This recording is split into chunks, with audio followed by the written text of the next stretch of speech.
All right, thank you so much for tuning in tonight. We do this every single Wednesday at 9 p.m. Eastern Standard Time. Thank you for tuning in. Tonight we have some phenomenal guests on the show. Phenomenal guests. Tonight we are talking about interracial relationships, which seems to be a topic that's just a hot topic. Probably it's been a hot topic for a long time. Yeah. But I was telling them earlier that kind of the inspiration for this episode in particular was the backlash regarding Childish Gambino when they found out that his girlfriend was white and he has a child with her. So tonight we're talking about interracial relationships. Oh, they're saying bring it closer. It's a lot of reverb. Okay. Okay, we can do that. All right.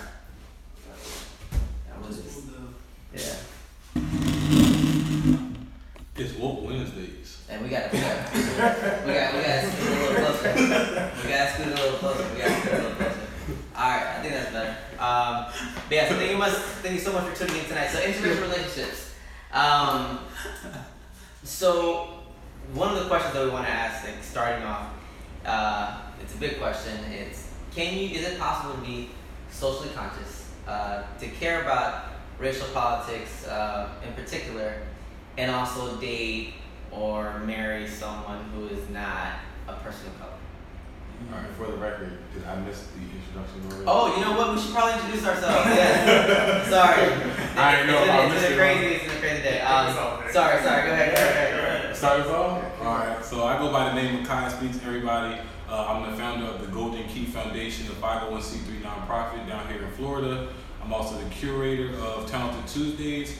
You can check me out on YouTube at Kai Speaks TV, where you can see all past episodes of Talented Tuesdays and bonus content as well. That's pretty much it. Dope. Yeah, it's like a solidified intro. That's great. Hello, folks.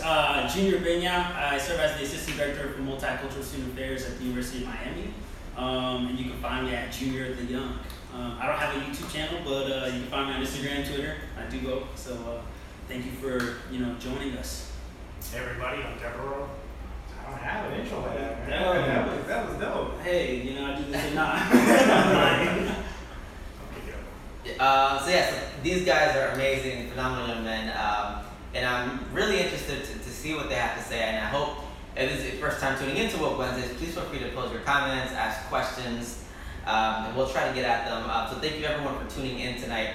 So like I said, the question to kind of kick us off is it possible to be socially conscious, care about racial politics, and also be dating or marry a non-POC? Mm-hmm. And by POC I mean person of color. Okay. Anyone else? Anyone, whoever wants to get at it. Have y'all ever dated or been with someone who was not a person of color? Yeah. I have. Yeah. I have. Go for it. So, I would say having a certain social conscience is a mindset.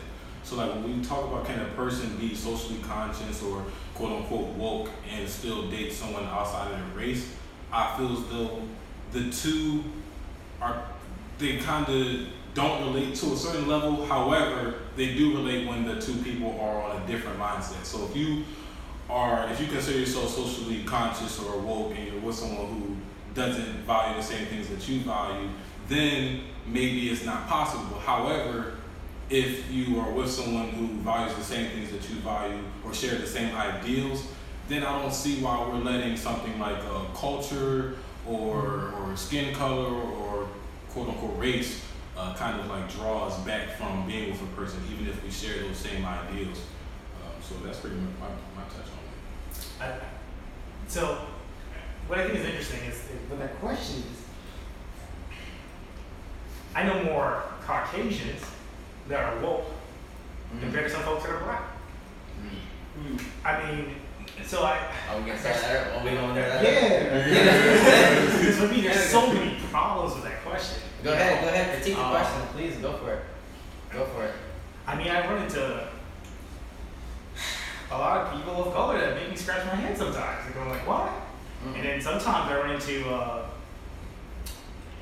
people who are not, of color. They make you scratch your head too. Yeah, for different reasons, I think it's interesting. If you ever look at any of these higher ed diversity courses, they're either usually taught by a black male or a white woman. I don't know if you all had the same experience, but that's kind of, you know, the experience that I had. And I always thought it was interesting. Wait a minute, why is it a white woman, you know, teaching or in front of a diversity class and having some very difficult conversations in those courses? So I don't know, man. I think there's some problems with that question.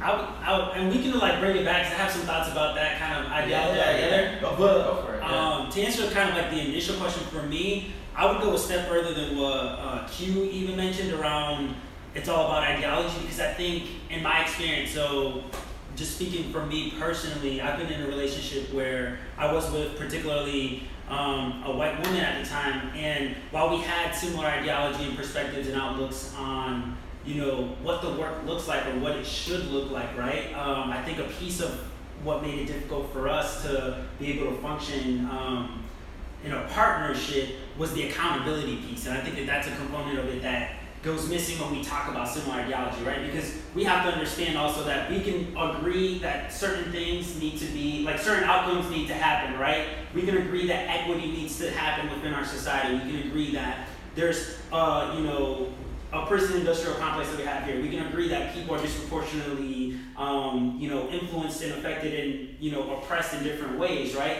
But if we don't agree on how we can get there or holding ourselves accountable to getting there, I think it can get difficult, right? And I think particularly for me, what I found difficult was navigating this conversation around like, what does it look like when someone that doesn't necessarily look like you feels entitled to you, right?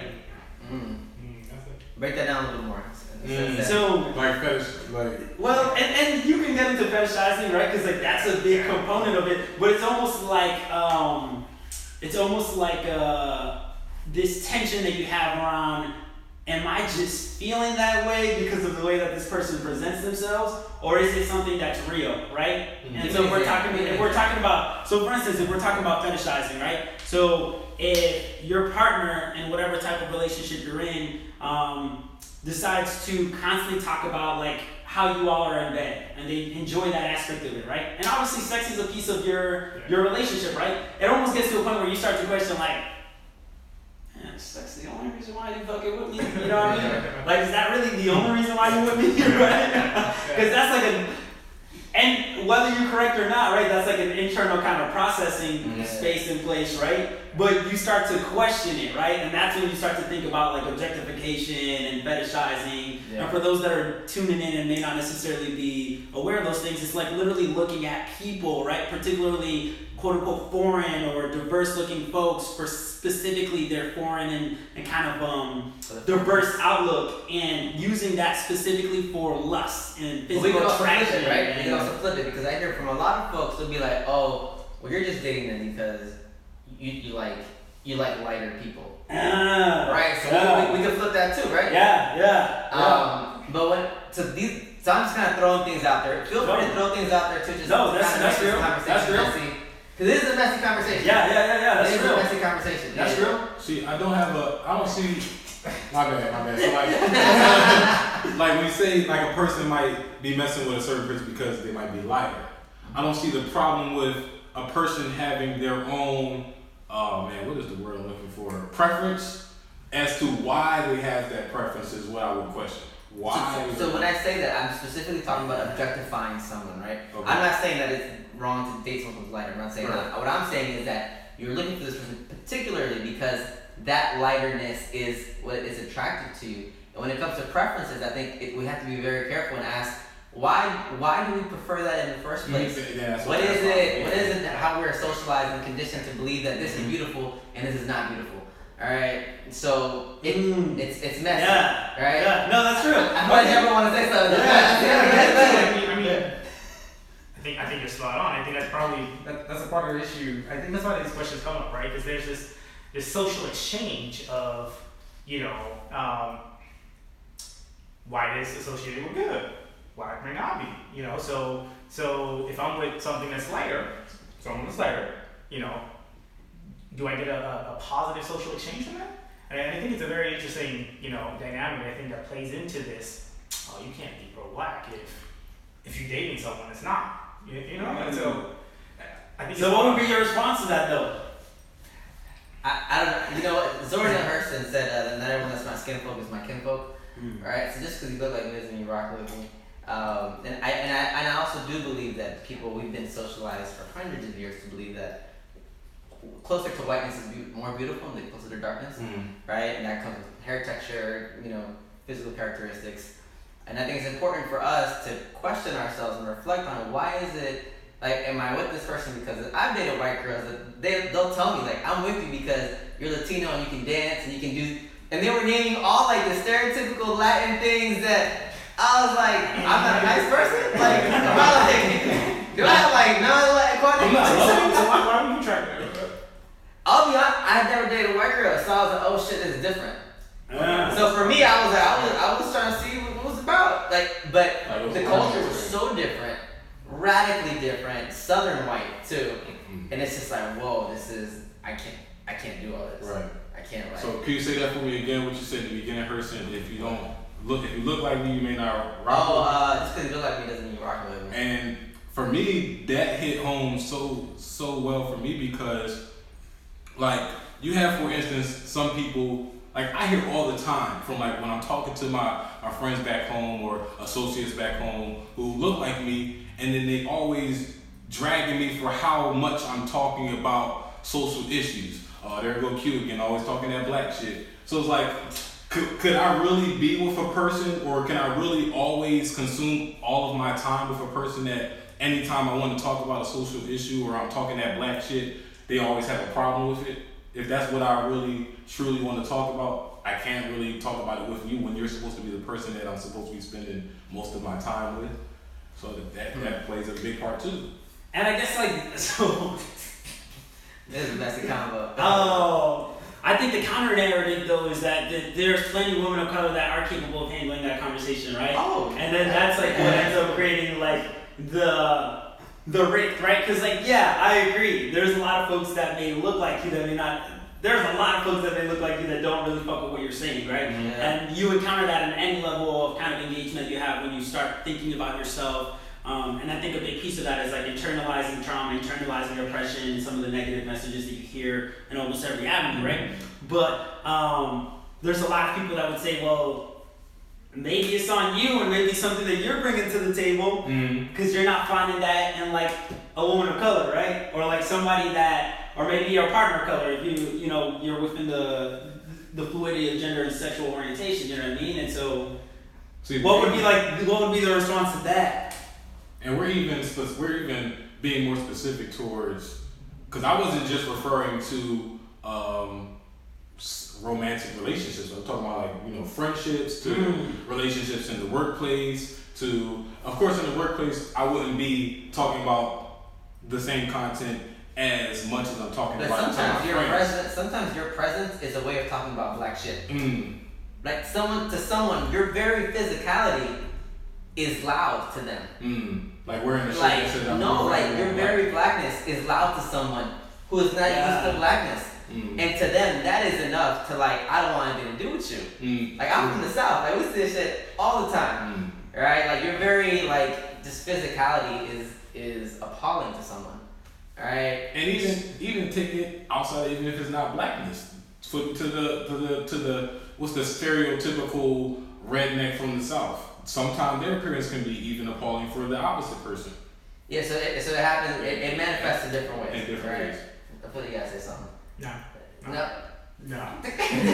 So let's talk about our own personal experiences then with this. What do you think about in terms of, like, interracial relationships? And maybe a good starting point is, like, what leads you to believe what you believe? Like, what part of your experiences leads you to believe what you believe up until this point? I feel like that's a loaded question. It is. Yeah. Pick whatever you want. I've dated girls who identify different racially or ethnically from how I identify racially or ethnically. And what I've seen is, for the most part, like, the white women I've dated they tried to get it, and I think their intentions were, they had good intentions, but ultimately they couldn't get it. I was telling y'all a quick example earlier today. I dated a white girl, and she used to like to drink coffee, and I asked her how many creams she wanted in her coffee, and she was like, oh, just pour enough so it looks like you. Like, as long as my coffee looks like you, like, we're good. And she didn't mean it for it to be like offensive or like that was not her intention. So like, what attracted you to these? And then aside from the racial part, everything was cool. Yeah. So like sometimes someone's personality is great. Sometimes they're funny. Sometimes they're amazing. They're smart. But sometimes it's this one thing that it's like, oh shit, like this is where we kind of part ways. So what I'm hearing you say is when you got in a relationship, you weren't necessarily thinking about race. You think this person's cool. Yeah, this person's cool. But then I had to think about it. I'm like, she's so white. Like culturally, like she's just very Southern Belle type. So in comparison to me, I had to think about it. But then I didn't see it as a big deal. I'm like, okay, she's cool. And then the more you get to know somebody, the more stuff comes out, right? So I don't know. So to me, at first it wasn't racial at first. I only thought about the racial afterwards.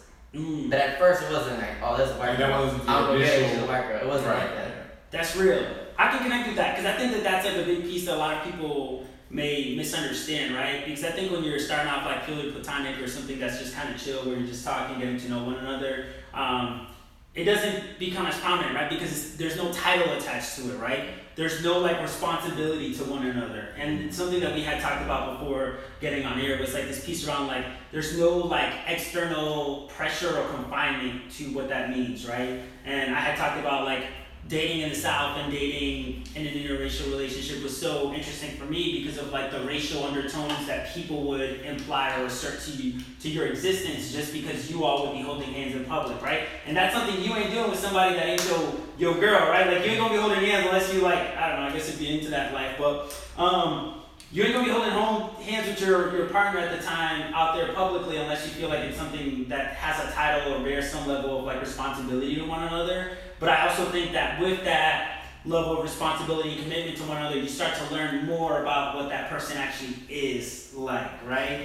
And those little statements that may have been kind of like something you could pass on at first become a lot more prevalent and prominent, and you start to question some shit. So you're like, oh, damn. And I'm like, you're supposed to be like my other person, and you're over here like, it's kind of problematic, you know? Kind of problematic as fuck, actually. So I would touch on it. I would say my biggest experience that probably led to my beliefs on interracial relationships and everything like that. Especially like, okay, so my fiance is biracial, black and white.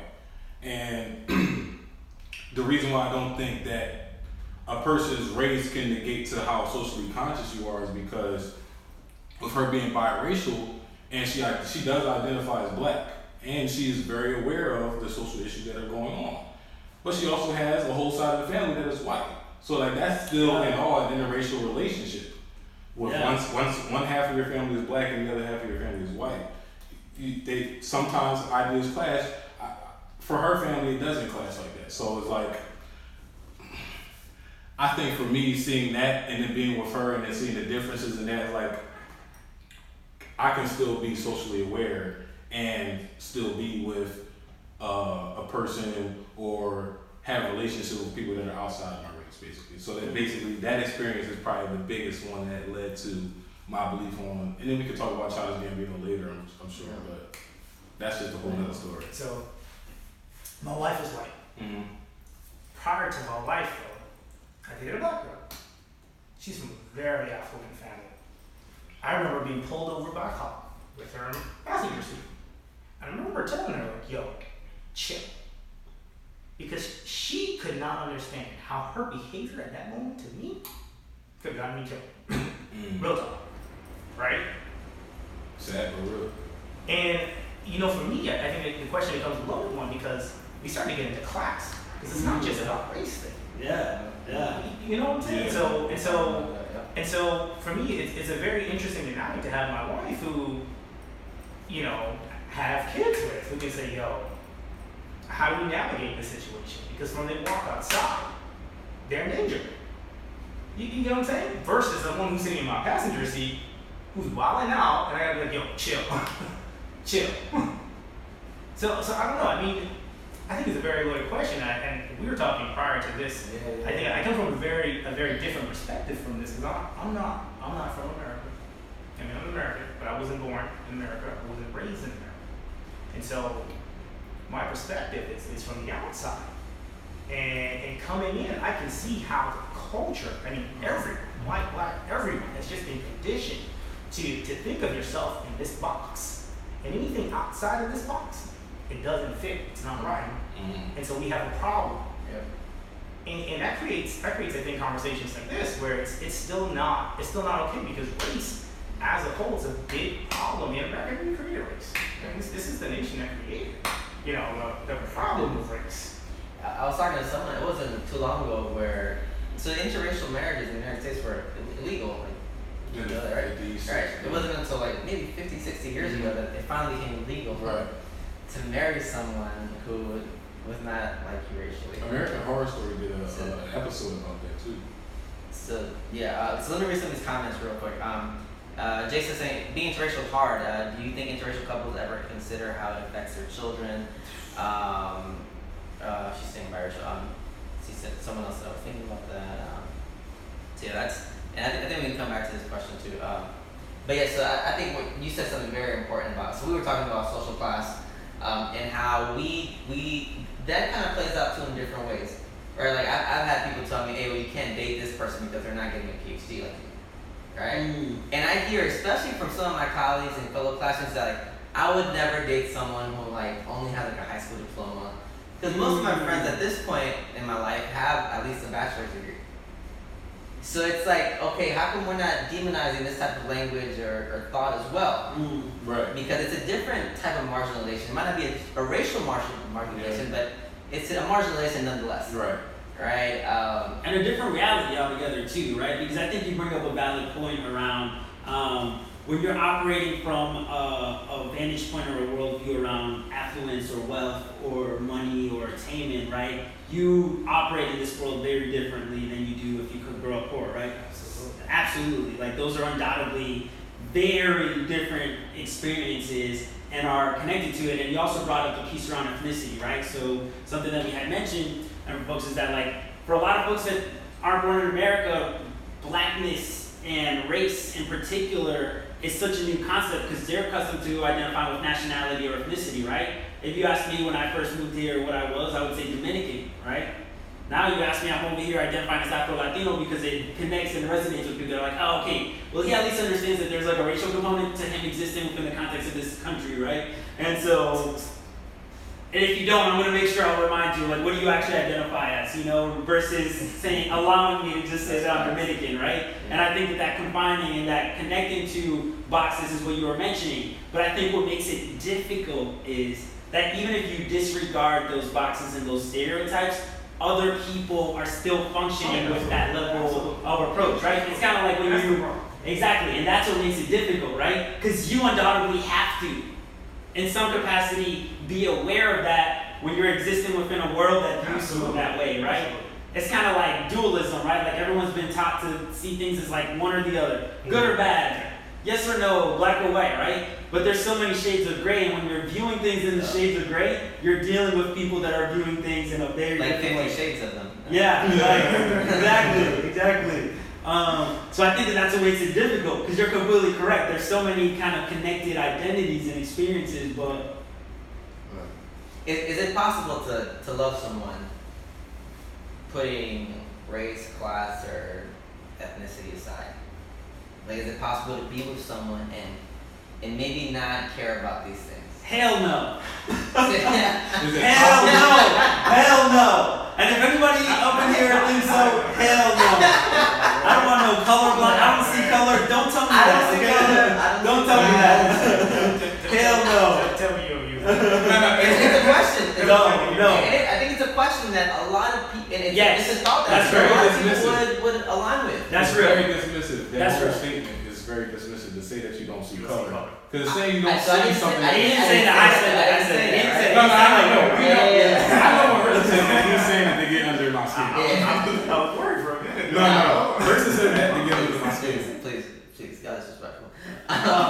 No, but it isn't. So it's because I think and I've heard this from other people that I've dated in their effort to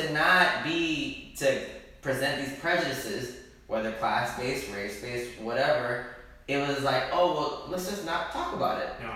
Let's not address it. No, you It can't. goes back to what you were do it. saying, though, right? It goes back to what you were saying, because at the end of the day, when you step outside, that's how you're going to be classified. That's how someone's going to see you. And so if you're with somebody and telling you I don't see color, conversation is over, man. I mean, Yeah.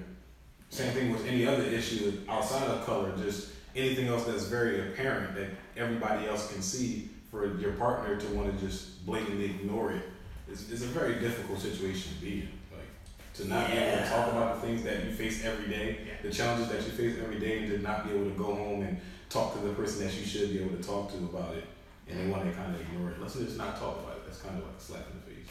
And then what does that reserve your relationship to be? You know? Yeah. So let's say hypothetically speaking, because I know exactly what you mean, right? Yeah. You be seeing it on Facebook, you be seeing it on Twitter, all these beautiful mixed babies, right? From all these different couples that are in interracial relationships, and then they got a quote like, oh, I don't see the issue, or I don't see this particular identity, or my babies are beautiful regardless of these identities, right? And then you're just like, I mean... Why you gotta put that baby Or in the the other hand situation? is, I really want a mixed baby. Yes, Right? yes. You see these all the time. What kind of people are you around, man? No, you see this. You see that on Twitter all the time. You see like little babies. I really and want a people- mixed baby. I really want a mixed baby. Yeah, and it's just like, that baby don't have no choice whether to be mixed. Why you put this baby picture up So there? going back, because again, I'll take my ethnicity and put it in here, because I'm not from Where you from? right? From the Bahamas. Okay. There's every shade of black possible. Yeah. And so talking about, I want a mixed baby, what does that mean? I guess like I keep on going back to like, I have questions for people every time I hear this shit. Like, what are you saying? Like, what do you mean by that? Yeah. And I think asking those questions will get to the root of what you really mean. what you're really trying to get at. Real quick, let me read some of these comments. Coach wasn't saying, I'm biracial, so my children have no choice. Did you hear about the government who put in this will that if his children married a white significant other and was straight, they got the money? I'm not sure what this is about. Ms. AK is saying, question for Q.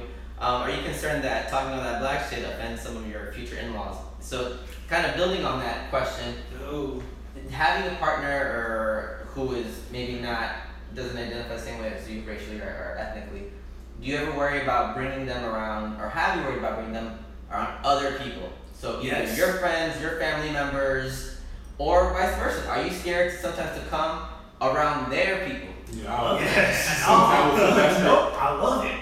Okay, Let's have the conversation. Let's have the conversation. ready. Go for it. And I think for me, I'll say this. Being with a white woman has allowed me to have some very difficult conversation in spaces where I know it's not even welcome. And I think it's very interesting that knowing that it's not welcome, and hearing, that's not welcome, and me being able to push back, like, no, let's have this conversation. Let's have it. Bringing up the Childish Gambino thing, I think is very interesting.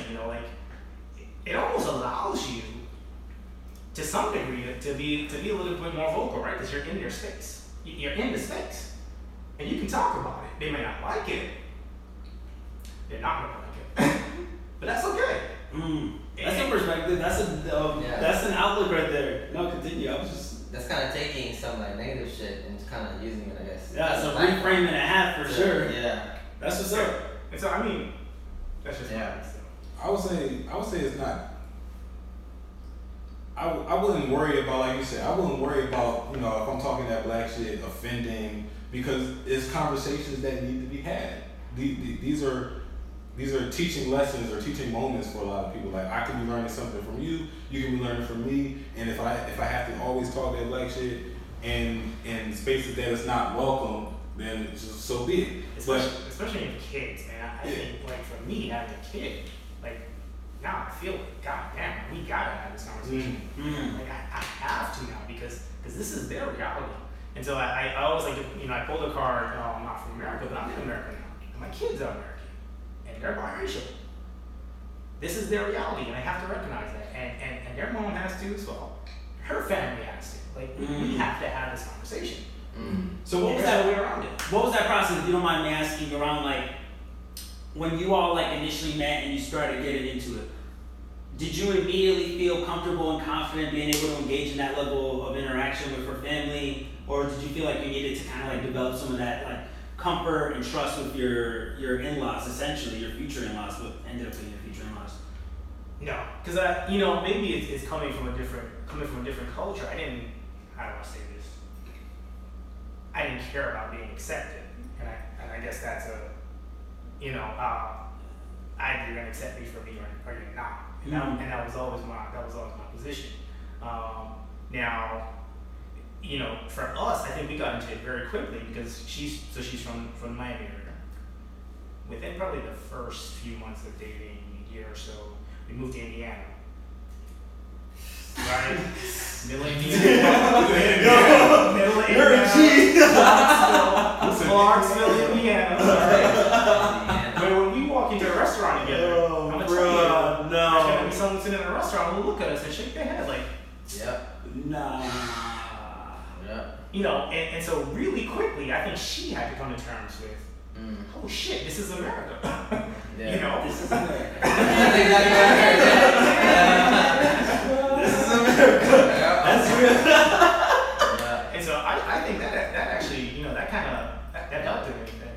I never forget. I got pulled over by a police officer, and I was dating this white girl, blonde, green eyes. I mean, just white, and I was like, hey, lady, just like chill out, right? And the cop comes, completely ignores me, and he looks like, he's like, ma'am, are you okay? Like, ma'am, are you okay? Are you safe? Do you feel okay? Do you need help? And I'm the one driving. And I'm just. She got her seatbelt on and everything. Like, I don't care. And then she was like, sir, like, you're not gonna ask him like for his license. And I think unfortunately, why does it take traumatic experiences for people to begin to wake up, right? For I guess that's what he thought. I guess that's what he thought. So it takes these horrible experiences sometimes for your counterpart to wake up, whether or not they are of this. Because I love that example that you gave us about the affluent woman that you were dating, because class is such an important factor. Again, I mean, we see this in Miami. Like, when we see, like, white Hispanics who have fucking money, they are a different type of Hispanic that I grew up around.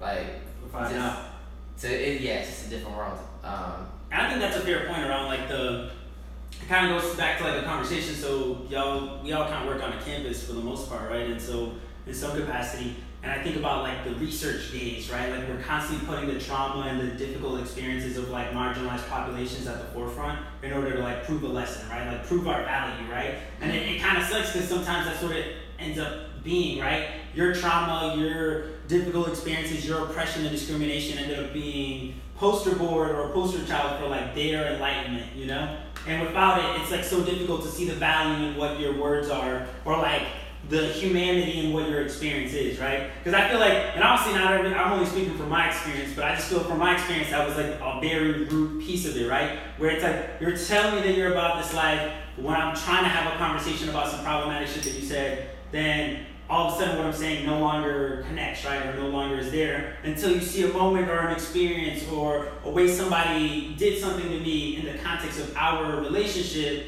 that now forces you to, like, believe that humanity or that reality, you know? Mm-hmm. And I think that's what makes it difficult for me when I think about going back to the question that the person posed around, like, showing up with your in-laws or your family members, or even the process of getting to know someone. Because I do think, for me personally, I hella think about that. Like, the first question I ask myself when I'm talking to a girl is, like, would I be okay bringing her with, like, my main crew of friends? Would I be okay introducing this person to my mother or my family members or, like, my community, which are all intricately tied to, like, what I believe and what I value, right? And if the answer is no, then I'm like,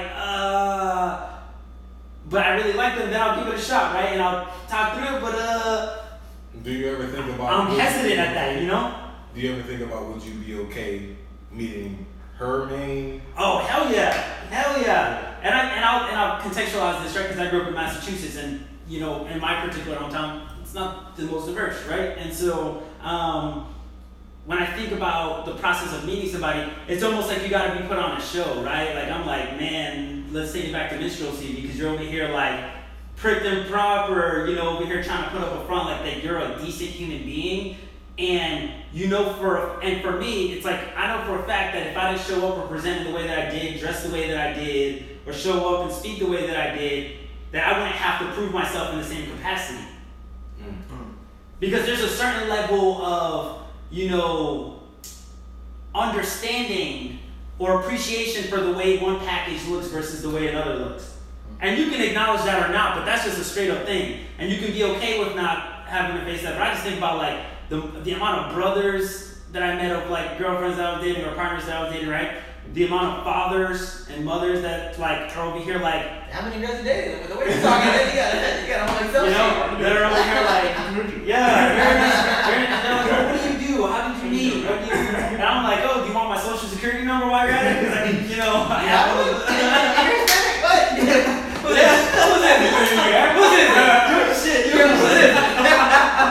But for real, that's like, it's like, I'm like in an interview, and I interview a lot, so I'm like, I'm at an interview, I need to wear, the right and proper clothing. That's an interesting perspective, because now that I think about it, I guess for me, I've never met parents of someone I dated. Oh, really? Well, no, I mean, I've met them, but it was never like how do I say this? It was always, we're friends first, right? Oh, so the pressure, I see what you're saying. So the pressure. I see what you're saying, because you're kind of like, there's like a level of familiarity. Yeah. When you that first. Yeah. When you get introduced as the boyfriend, the questions are different than when you get introduced as like, this is my friend from class, and then you probably also there with 2-3 other friends from class. So like, what's interesting? So I've also dated girls who also, I guess, look like me, right?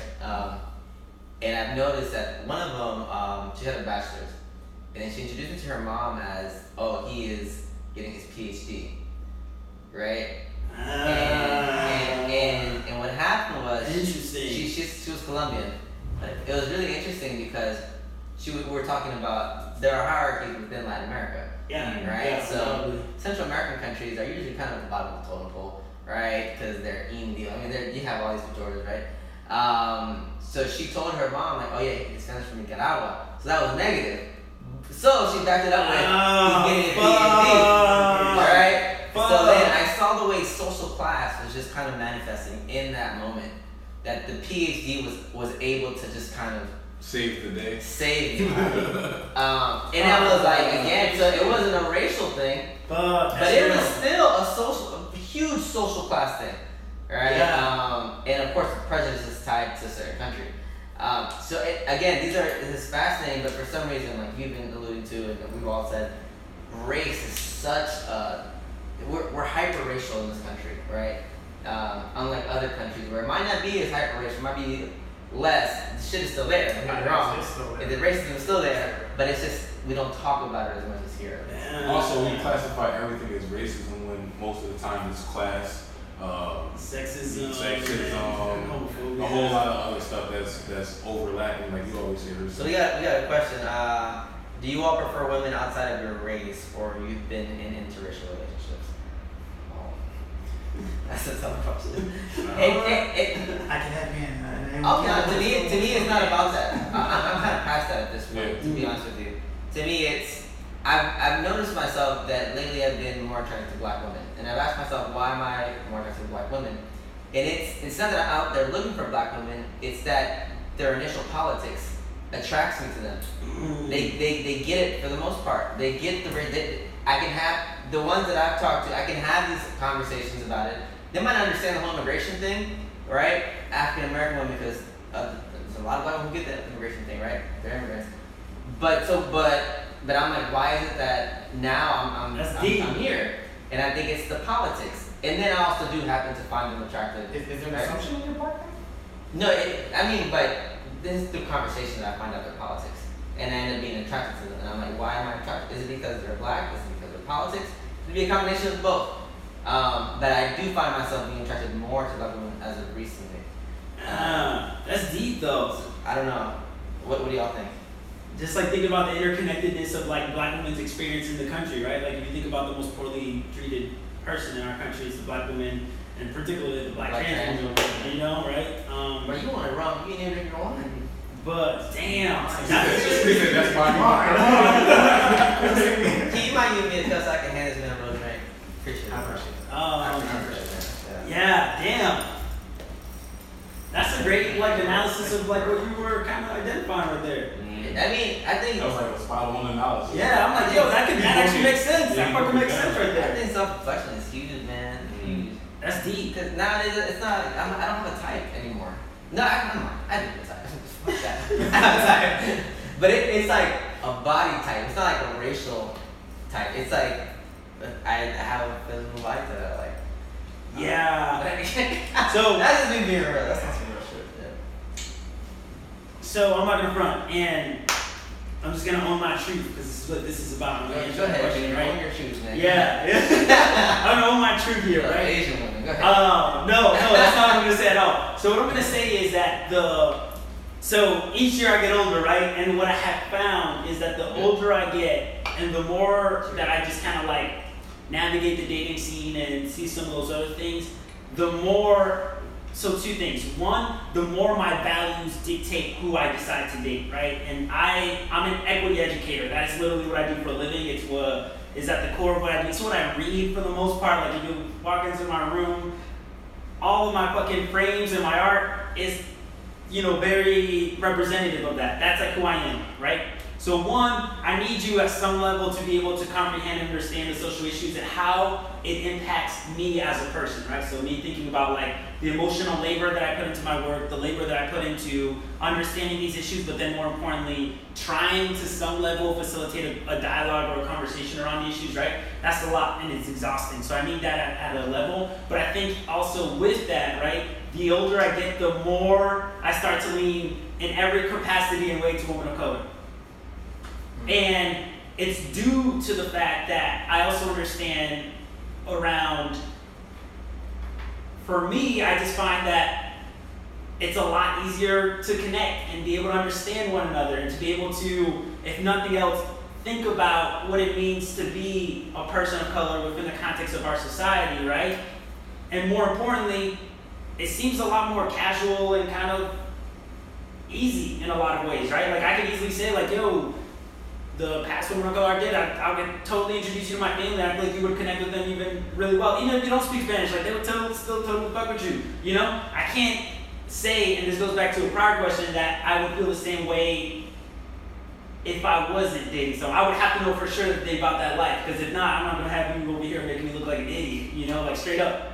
And that sounds terrible because I do think that there's like a give and go to that process, right? But for me, the older I get, the more I'm like, So here's a question, because it's interesting. We're talking about this from a very heterosexual, very like male perspective. Yes, without a doubt. And we're talking about asking women who are not or who do also look like us to negotiate something, to learn something. And I also wonder, and I guess I'll have a panel of all women next time, how they feel about having us to need to understand sexisms. Right? And patriarchy and the way that manifests and the way we also perpetuate some prejudicial ignorant shit as men. Yeah. Towards I'm them. very open to having those conversations. Right? Yeah. So it's like, on the one hand, if we're dating someone who, let's say, she's a white woman, she has to get the racial stuff, but we also, as dudes, need to understand how patriarchy works and all this other stuff, right? Yeah. So that's a tough one, right? No, that's a real ass. I just wrote that shit in. That's real. Why you gotta go there? No, that's real. And I think that with that comes also like this piece around, and you see it all the time on Twitter, and there's like a lot of people that do research and are trying to find out like what this actually looks like, but like why women of color tend to like have a difficulty finding suitable other men of color that are capable, and particularly like black women and black men, right? It's kind of like the common conversation that tends to happen in a lot of public spheres, right? And a lot of it is due to availability, right? Because we're all over here, some of us are engaged. We're like the most polarized fucking group right here, right? Like y'all are about to be engaged, you're already engaged and have kids, and we over here single AF, like single as fuck, right? And well, actually, I don't even know that. I don't even know that. I enjoy these. Right. I know. I was like, I'm about to blow up your spot. I know. That's what he did. Never mind. Just get right. Yeah. But I think also with that comes like this conversation around availability to women of color, right? Are we there to reciprocate what we're seeking out in women? And I would say I have and undoubtedly been in situations where I wasn't, and I wasn't mature enough, I wasn't aware enough, I didn't know enough about myself in order to handle that situation, and as a result, I disengaged, right? And I think about those moments, and I'm like, man, I just totally was not, like I was worse, she was probably better off without me in that capacity, because I was seeking out particular things, but I wasn't necessarily capable of reciprocating or giving that back. And let me just touch on that real quick, because it reminded me of something that my dad told me when I was younger, transitioning into high school. When I told my dad, now this wasn't my first girlfriend, but when I first told my dad that I had a girlfriend, and he laughed in my face, and I'm like, what's funny? And he laughed. He's like, man, you don't even know who you are. So how you gonna have a girlfriend? You don't even know who you are, what you want, and all these other things. And then it's like, as you just brought that up, and as I'm getting older, you see why that is so important to know who you are, to know the things you're interested in, know your values and ideals before you can even pursue having a significant other, because that's a huge part. Yeah, because I think a piece of that with that, right? I think about this concept around and the more that I've obviously learned and the more that I've grown, I've been able to learn some different things, right? But I think about this comment that my supervisor actually always tells me, and she's been in this relationship for such a long time, and I always ask her how, right? And she always tells me that. I would ask her why. Well, she always tells me the expectations you set at the beginning of a relationship are the expectations that you're going to be expected to uphold for the entirety of that relationship, right? That's the truth, man. Right? Think about that, right? And think about how we may be setting up different expectations than we're capable of actually upholding. Just to woo somebody, just to show them a good time, just to maybe you have a good time. Low expectations. Right? and it's not necessarily, Think about it also. but it's not even necessarily setting clear-cut expectations, but it's something simple as for instance, if you're dating somebody within the first 3 months, right, and every single day of those 3 months you send a text message. The moment you don't send that motherfucking text message in the morning, they gonna be thinking what bitch they got up in here in their crib because they not sending me that text, right? And that's a clear expectation that you never once knew you set, and you'll be nah, I just overslept because I went to the gym last night, and she's that's what you did? Prove it. Right? But think about that. That's an expectation that you just set at the onset of that relationship that you weren't capable of upholding. Right. That's facts. Right. Good morning text, good night text. Even to the capacity of dates. Yes. Yeah, chill. Don't worry about it. All right, so we got 9 minutes left. Yeah. Time flies. I'm telling you, time flies.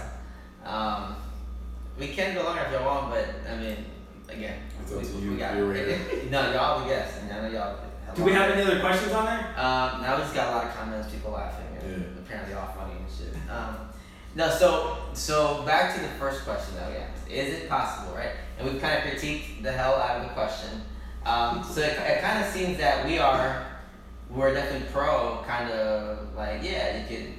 It's cute. Love who you want to love, right? Kind of thing. Casual, but not really. Yeah, kind of casual. I get these fools out here. I can't say anything serious. No, you good. So it seems it's kind of just dude, I guess what I hated the way Childish Gambino was just definitely his credibility. They were trying to take his credibility from probably one of the most powerful music videos that we've really ever seen, right? All because he decided to be with someone and love them and have a child outside of his race, right? Outside, as if race it means something, but sometimes as if it dictates how socially conscious a person can be. Yeah, sometimes I think we put too much emphasis on race. Sometimes I think we give race more power than it has to have. But that's a whole nother Woke Wednesdays. Right. But I think in this particular instance, we ended up dehumanizing him and his family because he wanted to be with this person. We tried to psychologize it. We tried to figure out why he was with this person. Mm-hmm. We will never know this. It's none of our business, quite frankly. But we tried to get in this to discredit him. I think what I didn't like the most about the whole Childish Gambino trend that was going on social media and everywhere else was the fact that a couple weeks later, not even a couple weeks later, recently, Megan, I don't know her last name, she just got married to the Prince. And a whole bunch of people, the same people on my social media pages, the same people were like, yeah, secure the bag and all this other stuff, but they were the same people that were basically like dragging Childish Gambino. Meanwhile, like you just said, Harrison had this crazy video he just dropped with crazy messages in it that we basically bypassed and skipped through because we wanted to focus on something that was totally irrelevant. But here we go, a week later, basically praising another interracial couple, a black woman. We don't even know if she even identified. Exactly, we don't even know that. We just know that she's not, well. She's biracial. Yeah, biracial. So we just know that. And we know that she married a prince. And everybody's up in roars, like, secure the bag, she did her thing, all this other stuff. But it's like, she's definitely in the same situation. Not just any prince. A prince who has a legacy, I mean. Of imperialism. The British have colonized, pretty much every place. God damn. We stole our idea about colonialism from them. God damn. They the reason why I tried to get me to make this video. The only other thing I'll say about that is that, Childish Gambino dating someone that's white, that doesn't discredit his walk. Because he's been a black man his entire life, and dating someone who's not black doesn't discredit that. Right. That doesn't take away from his experiences that led up to, this is an America video. Versus it, we don't know why. Well, and I think a piece of it is, right, trying to like give credits to like the different views. I think we've hit a point right now too in a lot of like our public consumption of like media and things that are happening that is completely polarized, right? You're either this or you're either that, and there's literally no opportunity for a middle ground. There's no common ground. There's not even an engagement, right? Like think about, and I was having a conversation with some colleagues about this, how quickly we throw away people, right? The moment somebody does something problematic, the moment somebody says something problematic, nah, you done, you cut off, fuck you and everything you've ever done in your life, right? And it's a yes and, right? Like those things can coexist. You can believe that maybe, Donald Glover views things differently because he's dating somebody differently, and he can also create really dope work. So even if you believe that his work can coexist with your problematic thought of what he is, right? Mm-hmm. That's okay. He can still be contributing greatly to a message that's necessary and needed to be heard, and you can still think he's trash. That's okay. Those are completely contradictory things that can coexist. And most of things in life, that's what tends to happen. Like, you don't fully know everybody that you be fucking with, right? And I be telling people, I'm like, so you really gonna be throwing away your auntie and your uncle if, they over here at being problematic? I don't see you saying shit at the family function. Right. Where was you at then? Or where was you at then when they showing up with somebody like that, right? Because I know your ass ain't gonna be over here Twitter fingers, right? Like, are you capable of engaging in that conversation within the context of like, someone directly in front of you, someone that you feel close to you? Chances are you're probably not, because you're gonna be looking out for their well-being. You're gonna be looking out for, what they mean to you. And that's what we take away from every celebrity or person that has like a public platform is their humanity. It's like kind of what you mentioned, right? But contradictory things can coexist. That's okay. And speaking of problematic people, like Kanye West in his latest album mentioned, people always try and tell you what to do, what to say. I'd rather just say what's on my mind and figure out if it sounds right after I say it. We ain't gonna get into Kanye. That's a whole other. But I feel that's how I understand the interracial tension. Yeah. All right. Real quick. So Instagram kicks us off after an hour. Okay. So I'm about to end it, and I'll start out for like 10-15 more minutes again. All right, cool. And we can definitely, we'll talk about Kanye. Real quick, let me read this comment that Jason put in here. She said, I heard the fetish word briefly, but I think that weighs a lot more in this conversation, and also the correlation of self-hate and seeking someone outside of your own race. But I love the combo, she said. My parents do not date their race at all, someone was saying. So I'm going to end it, and I'm going to restart.